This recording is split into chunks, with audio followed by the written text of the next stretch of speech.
welcome everybody to the first ever post up. Well, I take that back. We've had post ups before, but this is the first one with our crew here. Y'all know me. I am Ron Yell, better known as Yells. I'm here with Marsh, and I am here with B Ron. What's going on, guys? Aniel, hello. What's going on, y'all? It's good to be here. Good to be here. Hey, so we had to get in the mix. We've got around the table with Ian the Fat Man, right? Who's the Fat Man? We learned who he was. We've got Rick's Blazing Takes, who must have taken a week off because we didn't hear from him here recently. So we had to get in the mix here, get in the paint and post up. We had some things we wanted to talk about. So let's get straight to it. You guys ready to do this? Let's do Absolutely. it. Hey, are y'all ready for yet another CKC Jameson Johnson debate? Oh, Lord. Here we go again. So look, we Debate know never ends, it seems. we know that people are going to be chiming in. We saw a pickup game take place out in the Bronx just the other night. CKC was on the court, Jameson Johnson was on the court, but neither of them were the stars. But here's the bigger question: who do you guys think will have the better collegiate career? B. Ron, I'll start with you. So, look. Here's the thing. All right, you can't go wrong picking either player here. I don't think so. I don't think you can, because both of them are very, very talented, and there's no way around that. But I think that, and I'm not gonna be a homer and pick CKC, surprising most people, because he's going to Maryland. I'm a Maryland guy. I'm gonna pick Jameson Johnson just because I feel like his game is more complete right now, as is, than CKC is. We know CKC can go and get buckets, and that's what he's going to do. But Jameson Johnson, he just does everything, and he does it in such a fluid way that it makes it look almost effortless and easy, a la Tim Duncan, if you will. So that's just my initial thoughts on it. Ah, that's an easy Oh, choice. That Marsh. that is the well. Truthfully, either of these is an easy choice. I mean, this is what the number one, the number two recruit in the class. But I think this comes down to is what do you define as having what means the best? Because Right, I yeah. don't think Maryland has an opportunity to win a national championship with Cooper King and Cross as really the lone premier guy on that team. Meanwhile, Kentucky with Jamison Johnson most certainly does. That being said, the Kentucky roster is so much deeper than that of Maryland's, which means that the opportunity for JJ to actually dominate is going to be much smaller than it would otherwise. I mean, you add in Glory Tate, just right there, you're going to be without the opportunity for Johnson to really dominate.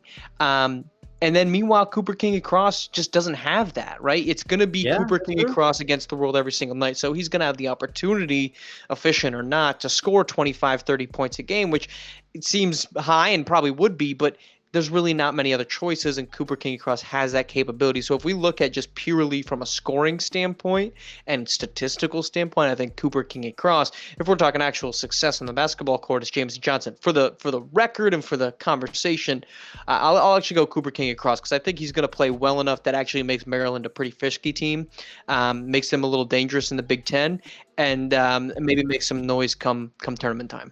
Yeah, Uh, and keep in mind that Big Ten is not an easy conference to play in either, especially now with, all those teams in there in general. It's a tough basketball conference to play in anyway. Football, depending who you talk to, a little less so maybe. A few teams here and there, but I think that top to bottom that conference is tough to play in basketball.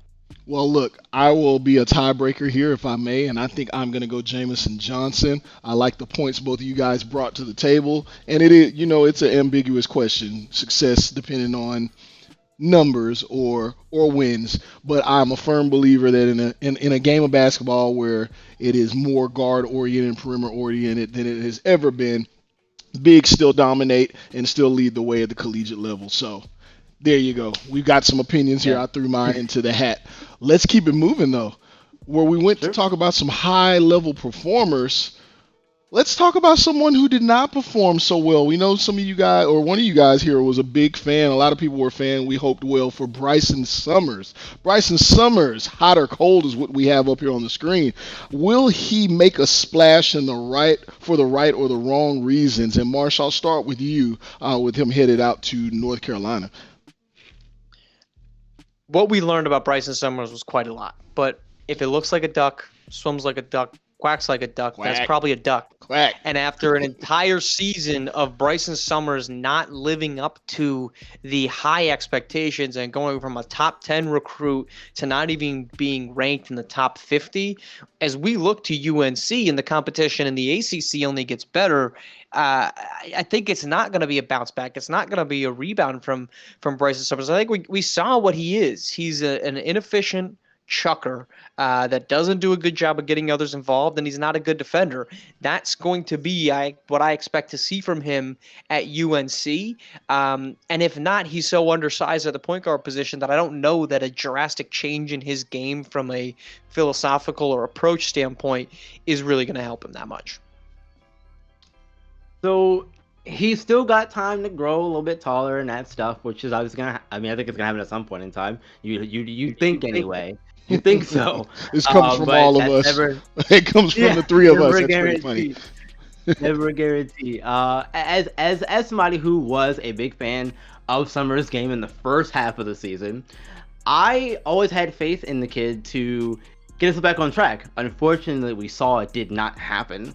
And it just seemed to honestly get worse as the season went on. It seemed like he was trying too much to get himself going, whereas you said, Marsh, he was neglecting his teammates and not getting them involved.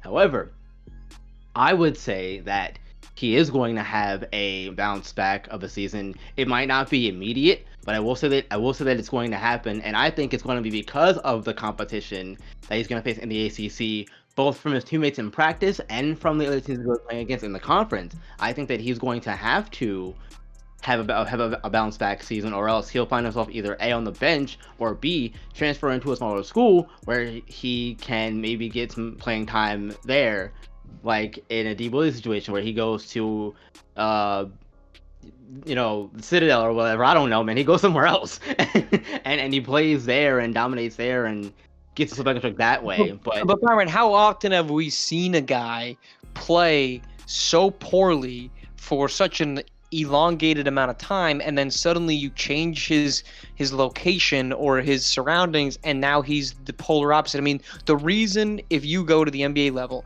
the reason Andrew Wiggins' rise with the Warriors is so impressive is because it doesn't happen. And so I know we're dealing on a much smaller magnitude with high school to college, but he gave us the proof over a 20-plus game stretch of who he is. And so just to say, well, now the competition's higher.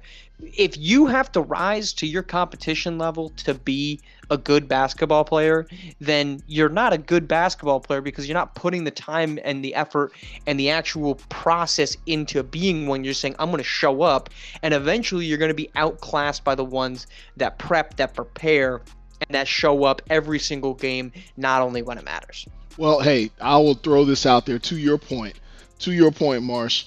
There's going to be a different coach here, a different type of coaching than he had at the SimWorld High School hoops level. And coaching is everything, in my opinion, at this age group, right?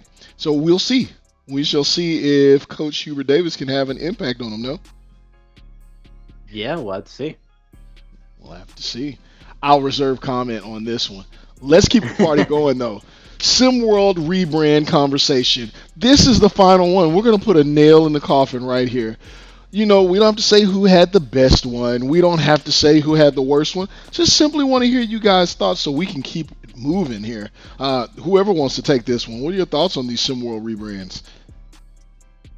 So, you go first. I took the last one. You go first. Sure, no problem. Yeah. So with this one, I think that the whole process in general has been really refreshing to be a part of, just because of the fact that, we started with the Select and Stars teams, and now all of these teams, really, even if they're not getting a new name, a la, Southeast Select, for example, they're getting a new logo and a rebrand, and all of that brings a infectious energy, I guess, around those teams and the fans and parents of those teams for next season and going forward. And even the players who are involved in this first season under the Stars and Select mantra for the teams, they're also going to, in a way, have impact regardless of whether they realize it or not.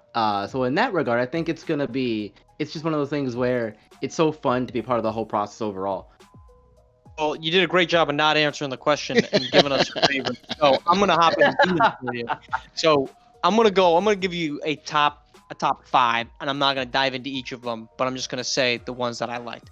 The originators, I think, comes in at number five. I just like the homage to where they're coming from, being in New England. I really like that one. The Yacht Club is my number four. Same thing. The color, you can't go wrong as a South Florida native with the South Florida. So it's just nothing better there. Raining Trays, because we need basketball in Seattle, and it's a great homage to both the climate, but also the history of Seattle hoops. Comes in at number three for me. Gotham 5, because that's just a dope name. And then I go Philadelphia as number one, because that's just it. I should have had ATLians on there as well, but I'm gonna stick to saying five and Philadelphia, because it's just a smooth name. Like, who doesn't want to play for Philadelphia? You just get that mantra, that vibe about it. That's my number one. Interesting takes there, Marsh. Hey, and hopefully their play on the court as we transition from talking about Bryson Summers there. Hopefully their play on the court is ill in a positive way, right? But here we go. Look, last topic for the night, guys, and we appreciate everyone joining us. Or last topic for the day, excuse me. SimWorld High School Hoops recruiting, man.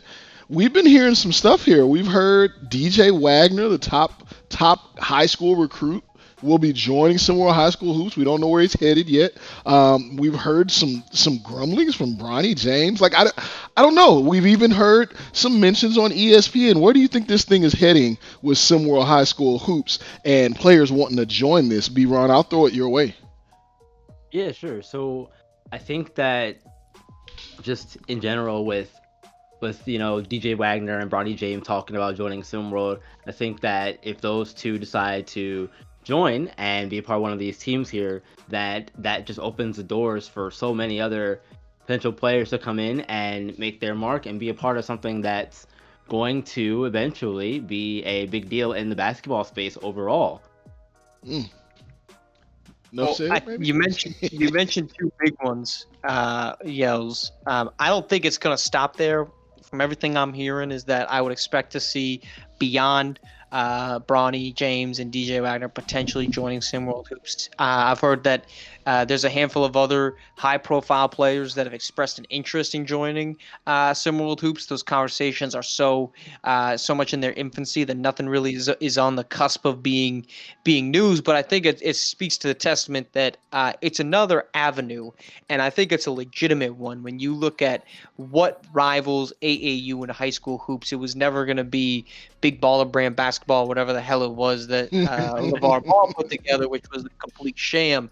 I think this has the actual makings of not only regional matterings and regional caring, but also just an opportunity for people to play in a unique environment that you don't quite get anywhere else. So I wouldn't be surprised if those names start trickling in that are maybe not as big or as popular as Bronny James, especially, but talented basketball players nonetheless. Well, I tell you what, Bronny James joined SimWorld High School Hoops. I'm attending every game, and I'm bringing my spray-on hair for his father. I am excited. I'm glad you guys are here, man. Thank you, Marsh. Thank you, B-Ron, for being a part of this. You guys tune in every Wednesday. We will be dropping this thing. I forget what time it is because I've had a big bottle of wine already, but that's what we do.